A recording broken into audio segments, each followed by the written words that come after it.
What's good, y'all? Elvis here, back with another episode of Better Barbering.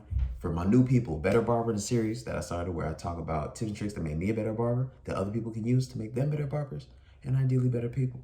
But today, got a very, very valuable video today. We are talking about top 5 mistakes that barbers make.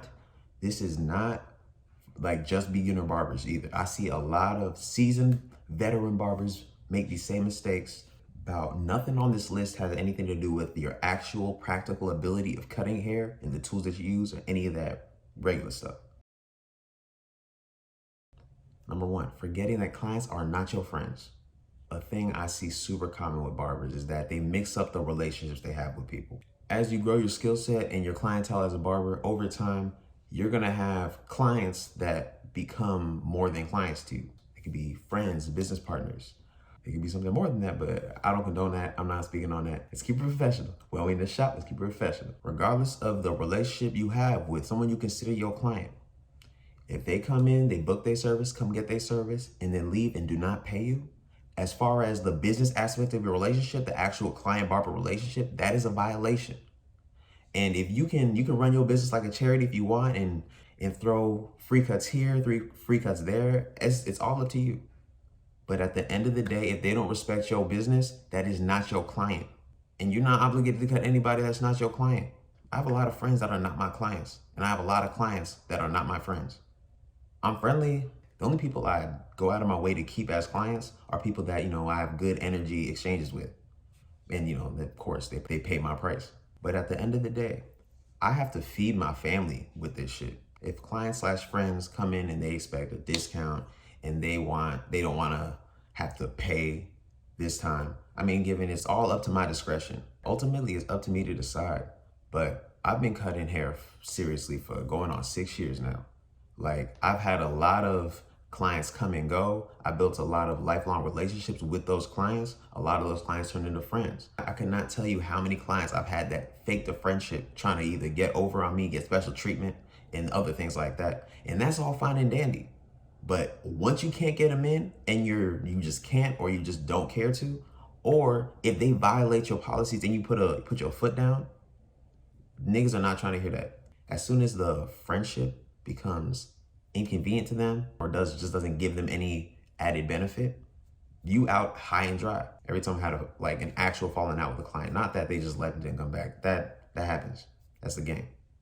But every time I had a falling out with a client, it was because they expected me to do the most because we were friends. And I'm like, above anything, my business, I gotta get handled. Like, some of my clients were my friends and I was like, hey bro, I'm just not gonna cut your hair no more. You didn't respect my time here. See you at the cookout though. Like, we still cool. This is business. I got hella cousins that I will not cut to this day. I don't care how much bread it is because you violated my time. It's like, fuck the money. I'm giving out hella free cuts. But if you disrespect my time, that's another level of offense. That's just me though. You can feel buddy-buddy with your clients. You can chop it up for 2 or 3 years. While some people, try to become friends with you to actually build a friendship, some people build it just to benefit off you. As soon as they cannot benefit, that's where you get the 1-star reviews. That's where you get them dragging you on social media. Like, oh man, he got Hollywood on me. He's not trying to make no money. All he care about is the money. Like, bro, I cannot feed my family off your weak ass friendship. I do not care. It's wild how somebody can have the expectation for you to be as reliable as they need you to be. But they're not trying to reciprocate that energy. They're not trying to make something work for you, not trying to work to your benefit at all. It's wild, but that's the world we live in. Number 2 mistakes barbers make: having lousy consultations. A good haircut is built off a good consultation. You gotta understand what your client wants, where they're coming from, what they're going for. And as long as you have that, you don't even necessarily need the specifics of the haircut. You can get down to what they want really quickly. A lot of times when clients come in and they ask for a very specific haircut, there's just elements of that haircut that they want. And they're just like, shit, I'll take all of that. That's just a simple thing to ask for. Over time, when you get more familiar with a client, you get a sense of what they like as far as the look, what they like as far as functionality with their hair, and you can tweak haircuts and make them custom. You want every haircut to be custom, because even if 2 people have bald fades, high bald fades, they're not gonna wear the fades the same. They got different head shapes. You gotta learn people. Like, the best barber is trying to always customize his cut to his client. And the barbers that just copy and paste haircuts on people, they get paid like people that copy and paste haircuts on people. It's to everybody's benefit the more you pay attention to those kind of details. If you're asking just enough questions to understand just the style of haircut they want, you're not asking enough questions, you're not getting enough information. You gotta understand what the client's looking for and how to curate, to cater.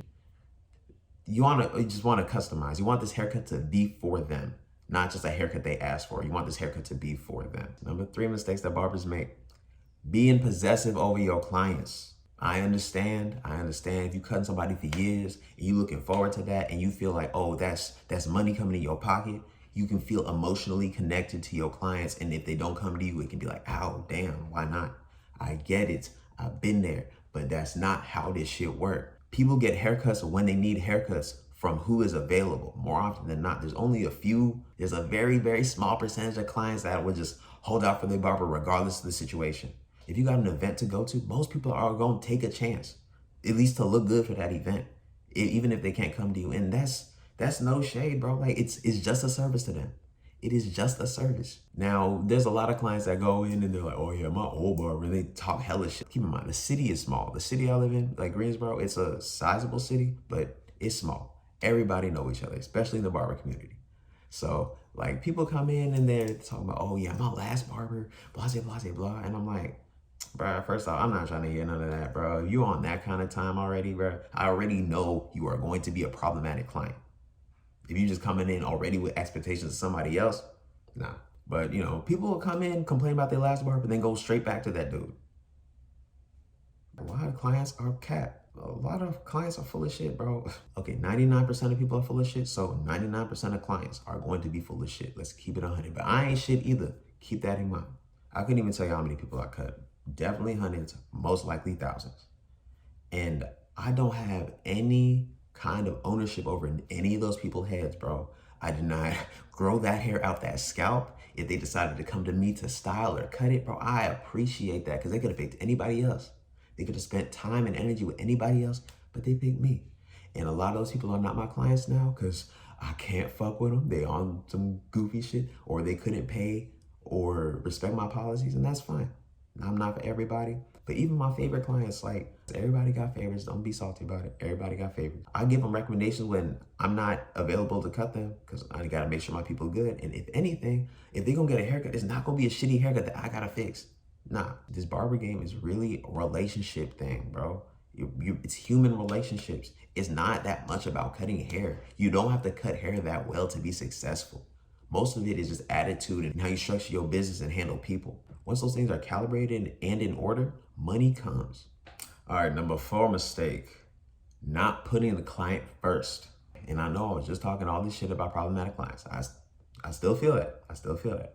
And I do understand that not everybody is necessarily worth prioritizing. But at the end of the day, barbering is a service industry. You are doing services for other people. All the work you do is literally commissioned work. So you're gonna have to prioritize your relationship with that client to get to whatever end result you need to get to. And this used to be a problem I dealt with a lot, especially before barber school, because I was good at cutting hair for a while, but I don't think I was a good barber.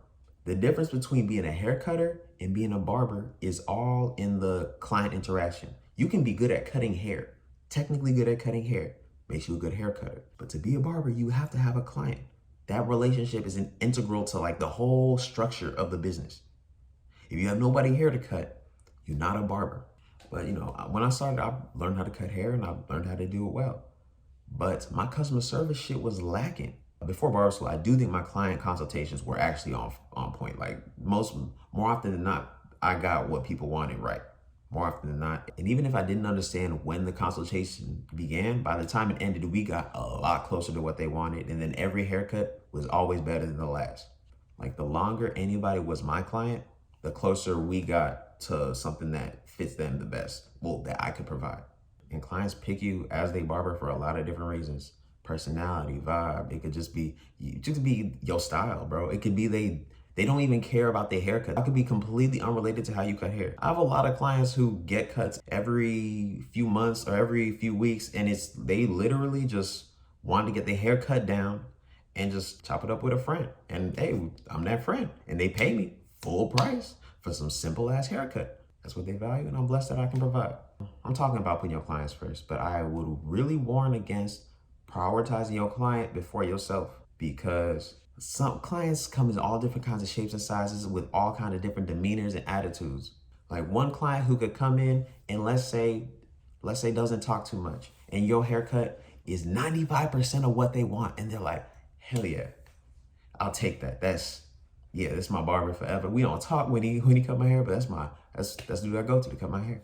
You could also have another client who is chatty as hell in the chair, gets the, let's say, 95% of the cut that they want, and then they won't say nothing about that, trying to rectify that issue, but they'll go to another barber real quick and try to, can he get higher than this? Can he get higher than homeboy? Everybody does things their way. That's fine. As long as you get what you're looking for, no, I got no problems. But if you, the barber out here trying to really inconvenience yourself for someone not willing to inconvenience themselves for you, you gotta reevaluate how you spending your energy. Hey, but that ties into the number 5 mistake.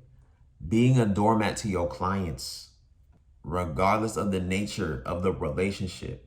If they're not willing to inconvenience themselves for you to at least the same degree that you are willing to inconvenience yourself for them, you need to be very wary of that relationship.